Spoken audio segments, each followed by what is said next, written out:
Hello students, मैं Pappu sir class 10th के समांतर श्रेणी के सवाल को हल करके बता रहे हैं।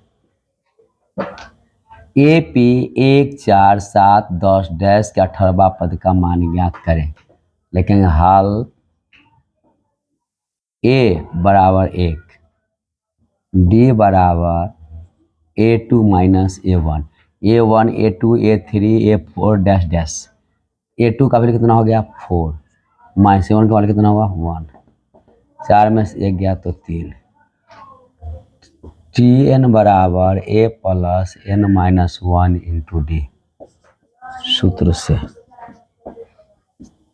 टी क्या पद है 18वां पद, 18 बराबर ए का मान कितना है 1 जोड़ एन का मान कितना है 18 माइनस 1 गुना डी का मान कितना है 3।